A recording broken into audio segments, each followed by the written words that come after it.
Hello, dear yogis and guests of my channel. I'm Lisa Grail. I'm speaking to you from Florida in the city of St. Petersburg, a little paradise on earth. Here, tropical rains sing against the palms and hot nights breathe with magic. The air itself feels alive, as if nature is whispering secrets. And in this enchanted atmosphere, I want to invite you to question something humanity rarely questions: the very program of aging. You're welcome. Today I was told by a man on the street when we had a small conversation that I look 12 years younger than my actual age. He was really surprised. It's always pleasant to hear for everyone, and it reassures me that I'm moving in the right direction. Most of us live with the assumption that aging, decline, and eventually death around 80 or 85 years old is inevitable and even good luck, as if written in stone. But what if this isn't a biological law? What if it's a collective belief, a subconscious hypnosis that humanity accepted long ago? Think of 100-monkey effect. Once enough members of a species accept the behavior, it spreads across the whole group, almost mysteriously, as they all share one energy field, the web no one sees and recognizes. Inhumanity has done the same with aging. We've collectively agreed life ends around 80. Decline is normal, wrinkles are natural, illness comes with age, and so our bodies obey. Every time someone says, "I'm getting old," or "just wait until you're 40, it's downhill from there. They're not joking, they are programming their cells. They're giving their biology orders. This is not just philosophy. Modern science, specifically epigenetics, confirms it. Your genes are not fixed. They are like piano keys, waiting to be played. Epigenetics is the music shaped by environment, emotions, beliefs, and lifestyle. The instrument is the same, but the melody can change completely. Studies show that stress, fear, and negative thinking switch on inflammatory genes and shorten telomeres, the protective caps of DNA linked with aging. But practices like meditation, fasting, and joy activate longevity genes and repair mechanisms. Elizabeth Blackburn, who won the Nobel Prize for her work on telomeres, proved that mental and emotional states affect cellular aging. People with a sense of purpose and inner calm literally maintain longer telomeres. Their cells stay biologically younger. So when I say your body listens, it's not a metaphor, it's measurable. Check yourself how often you are anxious about aging, how often you support conversations about aging. You will recognize how deeply this program installed in you. There is a famous experiment. When scientists placed cells in a nourishing environment, they divided endlessly, showing no sign of death. The same cells in a toxic environment began to wither. The conclusion? Death wasn't encoded in the cell, it came from the environment. And for us, humans, environment means not only food, water, and air, but also thoughts, emotions, and information. Look around, everything is information. The news we consume, the conversations we hear, the language we use about age and health.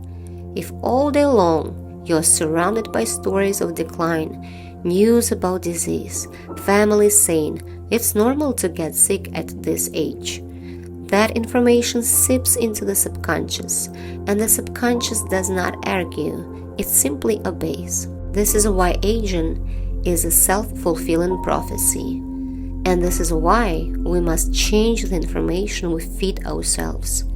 If you wake up each morning and affirm, "I'm forever 25, my cells are rejuvenating, my spirit is eternal, my body is listening," then slowly the body begins to align with the command. It's not fantasy, it's programming. Science even shows us the hidden programs of biology. Some studies have found that women who experience pregnancy have shorter telomeres compared with those who haven't. Scientists call this the cost of reproduction, as if the body says, I have multiplied, I have fulfilled my mission, now I begin to decline. Whether or not we agree with that interpretation, it shows something crucial. Biology responds to belief, to mission, to the subconscious script. And if that script can signal decline after reproduction, then perhaps we can also rewrite it to signal eternal renewal instead. If you have children, better to install a program that you will see your 7 generations as minimum, sharing your wisdom with grand 7 times children. And now let's talk about spiritual awakening, without which it's hard to erase any installer programs from the subconscious mind. When awakening happens, the brain enters the new rhythms.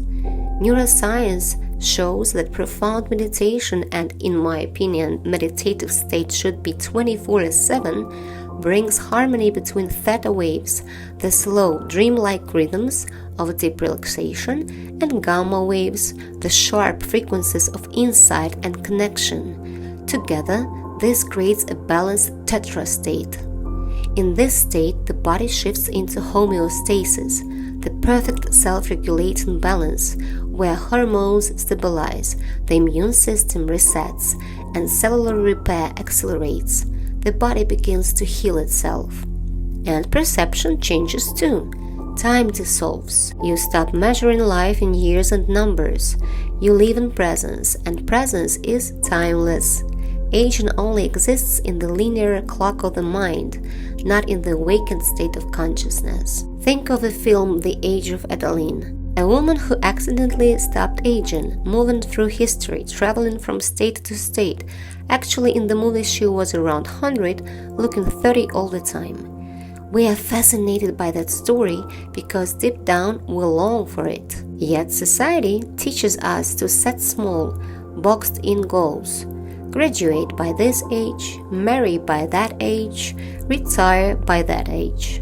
Surroundings push us to hurry towards aging. And when we achieve those boxes, we often face emptiness. We are asking questions. What's next? Is it too late for the next step? What is the meaning of all that I've done? Am I only this character playing roles in my career and family? It happens usually around 40. In my case, it happened at 30.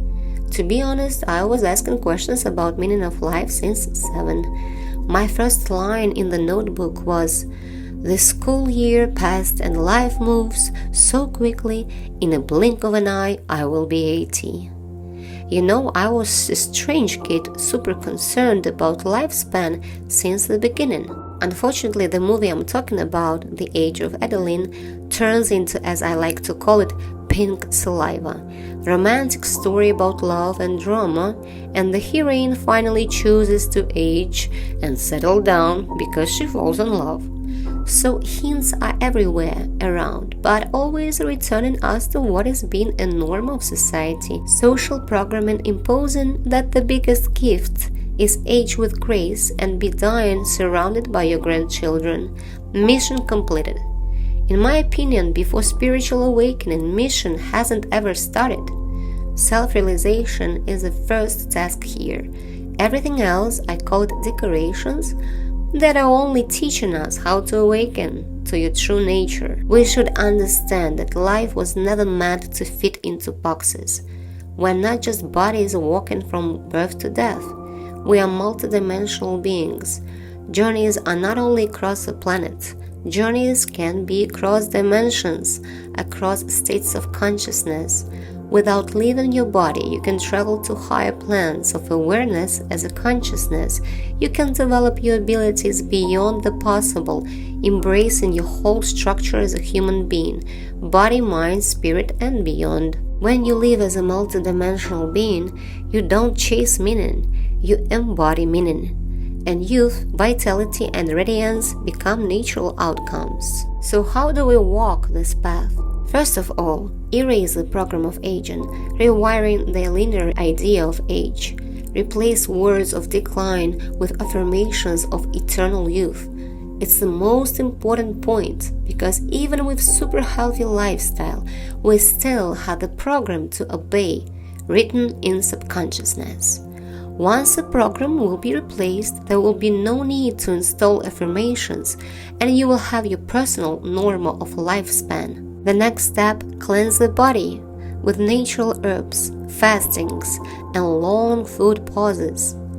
Food is the strongest addiction humanity faces. Breaking free takes time, but every step toward simplicity, toward less consumption, is a step toward freedom and super longevity. Next point, open the energy channels. This point should not be ignored. We can open our channels, nadis, with practices like Kundalini yoga, breath work, qigong, allowing life force to flow. Without this, we can have relatively regulated clean body, but it won't become self-sufficient. The next point, trust the timeline. Within 7 years of consistent practice, a completely new body can be built. You will see the results and your mind won't resist anymore. Let's move next to a new vision of immortality. Most people want to manifest wealth, success, or relationships, but almost no one dares to manifest immortality, rejuvenation, or super longevity. Why? Because aging feels inevitable. But it's just another program, like poverty or suffering, victim position. If we dare to imagine more, to expand beyond the script of 80 years, we open a new dimension of life.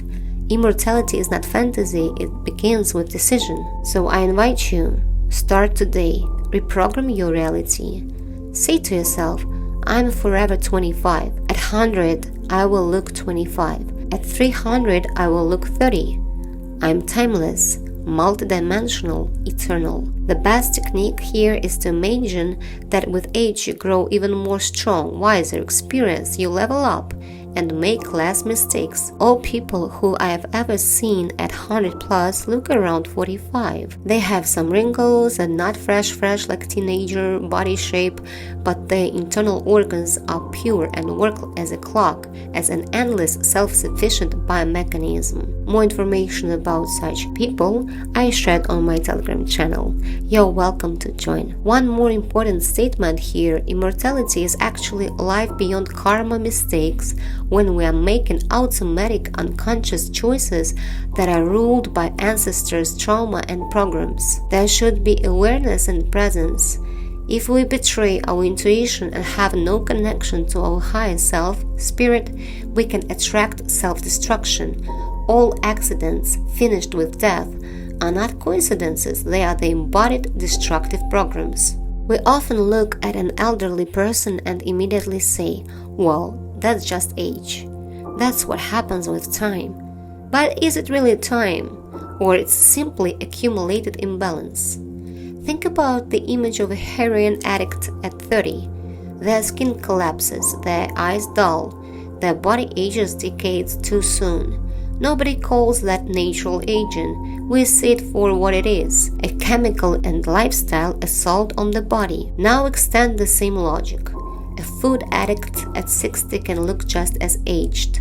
Only their drug was sugar, processed foods, overeating, emotional eating, wrinkles from drinking too much liquids, and years of stress chemistry flooding the system. Everyone who practiced correct dry fastings see that skin starts to look plump and toned. The body doesn't care what the poison is, heroin, food, or unresolved emotions. It simply records imbalance and shows it on the surface. When I was little, I remember staring at my grandmother's face and feeling a kind of fear. Her skin was wrinkled, folded in ways I could not imagine happening to me. I thought, no, this cannot be my future.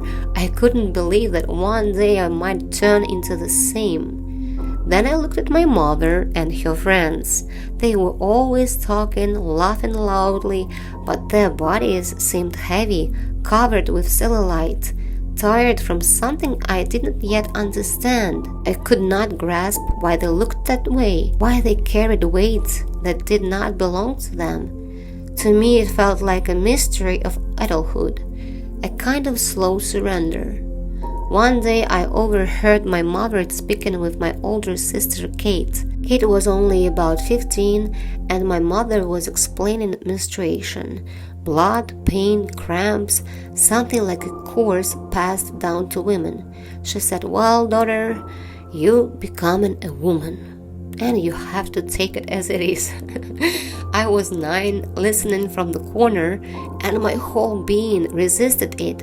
I thought, no, I still have time. I can jump into the water, ride my bike, run in the fields, feel free.